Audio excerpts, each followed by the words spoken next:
Delight IAS पर आप सभी का एक बार फिर से बहुत-बहुत स्वागत है। तो आप लोगों ने यूपीएससी 2026 का फॉर्म भर दिया होगा। आप लोग बहुत अच्छे से प्रीलिम्स एग्जामिनेशन की तैयारी कर रहे होंगे। कुछ दिन पहले हम लोगों ने एक वीडियो में डिस्कस किया था कि शायद 2026 का पेपर जो है डिफिकल्ट रह सकता है, उसके कारण भी हम लोगों ने देखे थे। लेकिन आज मैं आप लोगों के लिए एक सुकून की बात लेकर आया हूँ। इस न्यूज़ को सुन के, ये गुड न्यूज़ है, अपने आप में बहुत अच्छी न्यूज़ है। इससे आप लोगों को थोड़ा-सा राहत मिलेगी, है ना?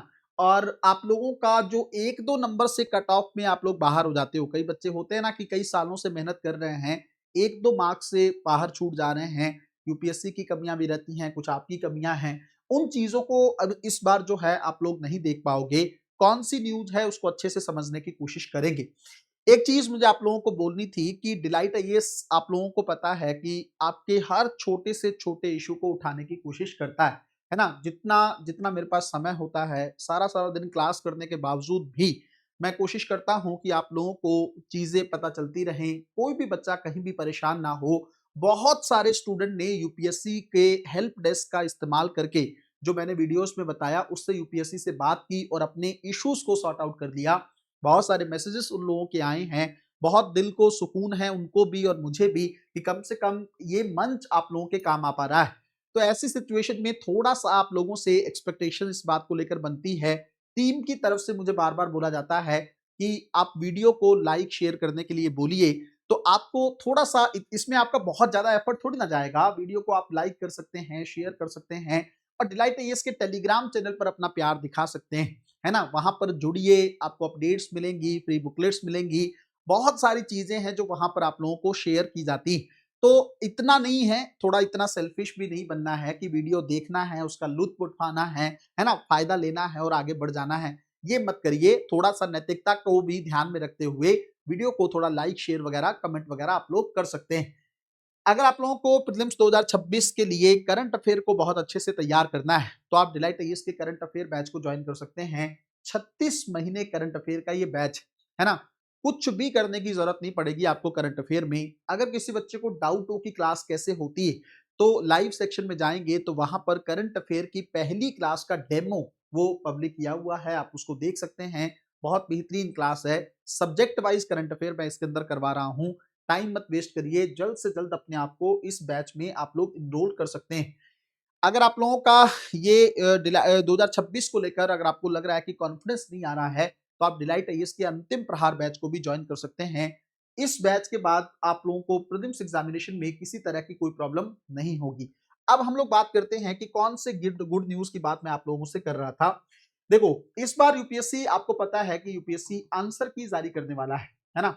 इससे पहले यूपीएससी ने आंसर की बहुत लेट जारी करता था। वो पेपर का पूरा प्रोसेस जब खत्म हो जाता था, इंटरव्यू का रिजल्ट आने के बाद उसके 15 से 20 दिन बाद यूपीएससी जो है आंसर की जारी करता था। बट इस बार सुप्रीम कोर्ट का डिसीजन है ना? और यूपीएससी ने एक्सेप्ट भी कर लिया है उस बात को कि हम अपनी तरफ से प्रोविजनल आंसर की को जो है जारी कर देंगे, है ना? शायद 1 वीक के अंदर यूपीएससी इस चीज को कर देगा, जैसे ही आप लोगों का एग्जाम होगा।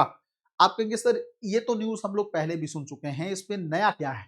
नया ये है, देखो, जब किसी संस्थान को पता होना कि मुझे प्रोविजनल आंसर की जारी करनी है, तो वो संस्थान सवालों में सब्जेक्टिविटी को नहीं रखेगा, है ना? थोड़ा सा इस बात को ध्यान से समझिएगा, ये बहुत इंपॉर्टेंट बात है। ये सिर्फ एक वीडियो बनाने का टॉपिक नहीं है, ध्यान से समझा इस बात को। देखो, सब्जेक्टिविटी से आपको नुकसान क्या होता था? कम से कम यूपीएससी के 5 से 6 सवाल, इवन मैं इसकी संख्या कम से कम बता रहा हूं, ये इससे भी ज्यादा जाती थी। 10-12 सवाल ऐसे होते थे जिसके अंदर सब्जेक्टिविटी रहती थी। कई बच्चों को नहीं पता होगा कि सर सब्जेक्टिविटी क्या होता है।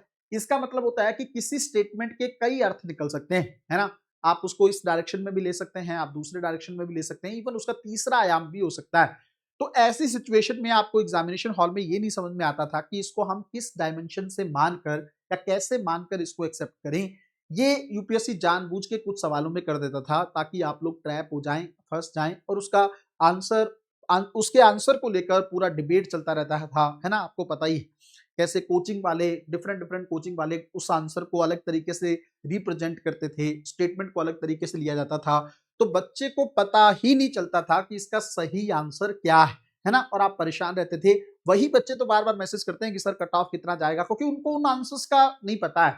उन सवालों के आंसर का नहीं पता है जिन सवालों में सब्जेक्टिविटी है ना। तो ये अपने आप में एक बड़ी मतलब दिक्कत वाली बात थी, जिसके चलते आप 1-2 मार्क्स से कट ऑफ से बाहर हो जाते थे। आपने कुछ और सोचा, यूपीएससी ने कुछ अलग डायमेंशन दिया, उसके चलते आपको नुकसान हो गया, है ना। एक चीज ये। दूसरा, आप कहेंगे सर आप सब्जेक्टिविटी क्यों नहीं छोड़ेगा? क्यों? क्योंकि आप यूपीएससी को आंसर देना है ना उसका। अब यूपीएससी को प्रोविजनल आंसर की देनी है और तुरंत देनी है। अगर उसके अंदर सवाल में कोई प्रॉब्लम होगी, मान लो यूपीएससी ने सब्जेक्टिविटी को रखकर उस सवाल को मेंटेन किया है, तो बच्चे तो तुरंत जो है कोर्ट केस कर सकते हैं या यूपीएससी पे सवाल क्रिएट कर सकते हैं कि ये आपने क्या किया, पहले यूपीएससी इस तरह की चीजें कर चुका है। दूसरा, यूपीएससी ने पिछले 2-3 सालों में ऐसा भी किया है कि कुछ सवालों के आंसर भी गलत देने शुरू कर दिए, है ना। तो ये तो अपने आप में एक बहुत बड़ा बवंडर है। अगर अगर आप सोच के देखो कि पता है कि उसका आंसर सही क्या है, फाइनेंस मिनिस्टर वाला वो सवाल आप लोगों को पता होगा, प्रेसिडेंट वाला, है ना। उस सवाल में यूपीएससी ने गलत आंसर किया। अब आप सोच के देखो, किसी बच्चे का मान लो एक आध नंबर से प्रीलिम्स छूटा है ना, और उसका उसने ये सवाल सही किया था लेकिन यूपीएससी ने आंसर गलत कर दिया, तो उसके लिए फिर जिम्मेदार कौन है? तो यूपीएससी जहां तक मुझे लगता है इस बार सवालों के गलत आंसर भी नहीं देगा, क्योंकि यूपीएससी की जो इमेज है इससे बहुत ज्यादा खराब हो सकती है, क्योंकि इस बार आंसर की उसको टाइम से जारी करनी है, फिर कोचिंग्स भी हैं, स्टूडेंट्स भी हैं, एस्पिरेंट्स भी हैं, हम लोग भी फिर उस चीज को छोड़ेंगे नहीं। अगर यूपीएससी ने कुछ चीजें गलत की, तुरंत जो है डिलाइट आईएएस तो आपको इस चीज की जिम्मेदारी देता है, हम उस मैटर को तुरंत उठाएंगे और इस बात को यूपीएससी तक आप लोगों को पहुंचाना है ना। इतना शेयर और वायरल करिएगा, भगवान ना करे ऐसी कोई चीज होती है, बट अगर होती है तो इस चीज से हम पीछे नहीं हटेंगे, है ना। तो यूपीएससी इससे बचेगा। ये आप लोगों के लिए एक बहुत अच्छी न्यूज है कि यूपीएससी अपनी तरफ से जो है प्रोविजनल आंसर की को जारी कर रहा है, उसके अंदर सवालों में सब्जेक्टिविटी नहीं रहेगी, सवालों में जो सवाल जो गलत बनाने का ट्रेंड था, आंसर गलत देने का ट्रेंड था, वो यूपीएससी अब नहीं करेगा मेरे हिसाब से। अब जैसे क्वेश्चन डिलीट भी करता था यूपीएससी, तो वो चीज पहले कहां होती थी, लास्ट में कर देता था, तब तक जो है बच्चे अगले साल के प्रीलिम्स एग्जामिनेशन में इन्वॉल्व हो जाते थे। लेकिन अब यूपीएससी अगर सवाल को डिलीट करता है, तो यूपीएससी की फिर से यूपीएससी की इमेज पर सवाल खड़ा होता है कि इतना बड़ा संस्थान है, उससे 100 सवाल तक फ्रेम नहीं हो पा रहे हैं कि उसके अंदर भी उसको 2-4 सवाल या 5 सवाल को डिलीट करना पड़ रहा है ना। तो मुझे लगता है इसका एक और जो है कॉन्सिक्वेंसेस हो सकता है बच्चों, कि एनालिटिकल पेपर थोड़ा कम पूछ के फैक्चुअल चीजें ज्यादा पूछी जा सकती है। ये मुझे लगता है थोड़ा सा आपको देखने को मिल सकता है। इसके 2 कारण है। क्या कारण है? एक तो यूपी पीसीएस के जो लोग हैं वो इस समय यूपीएससी में हैं, है ना। मैं आपको बता दूं, पीसीएस वगैरह के ही मेंबर जो हैं वो आते हैं यूपीएससी के अंदर। तो ये आप समझ सकते हैं, ये एक बड़ा कारण है, जो फैक्चुअल चीजें आपको देखने को मिलेंगी। और दूसरा, फैक्ट का आंसर करेक्ट दिया जा सकता है। एनालिसिस में जो सवाल होता है उसके जो प्रेजेंटेशन है या उसका जो आयाम है वो अलग अलग हो सकता है, उसके अलग तरीके से उसे सोचा जा सकता है। तो ये भी हो सकता है कि इस बार फैक्चुअल सवाल आपको प्रीलिम्स एग्जामिनेशन में ज्यादा देखने को मिले, है ना। तो मुझे लगता है थोड़ा बहुत सुकून आपको इस बात से मिला होगा। बहुत मैं चाहता था कि आप लोग प्रीलिम्स की तैयारी कर रहे हैं, बहुत परेशान हैं, टेंशन में हैं, उस टेंशन को थोड़ा कम करने का मेरा प्रयास हमेशा रहता है। आपको पता होगा जब कट ऑफ की वीडियोस भी आई थी, तब भी मेरा बस यही प्रयास था कि आप लोग थोड़ा सा रिलैक्स रहें, राहत रहे, आप लोगों को परेशान ना हो, ज्यादा दिमाग पे लोड ना लें, जिसके चलते कोई बच्चा गलत कदम ना उठा ले। इसलिए इस चीजों को जो है हमेशा आप लोगों के लिए किया जाता रहा है। अगर आप लोग अभी भी कॉन्फिडेंस फील नहीं कर रहे हैं, तो जल्द से जल्द अंतिम प्रहार बैच को आप लोग ज्वाइन करें।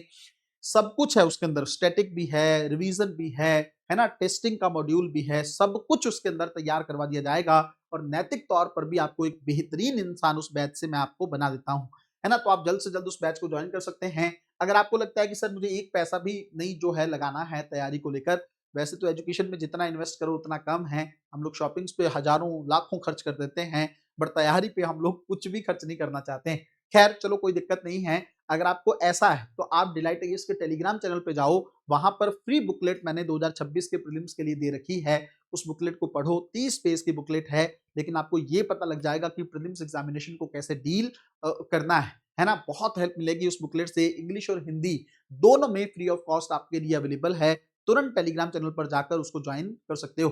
मिलते हैं अगले वीडियो में, तब तक अपना ध्यान रखें, अपनी पढ़ाई को बहुत अच्छे तरीके से करते रहें। बहुत बहुत धन्यवाद।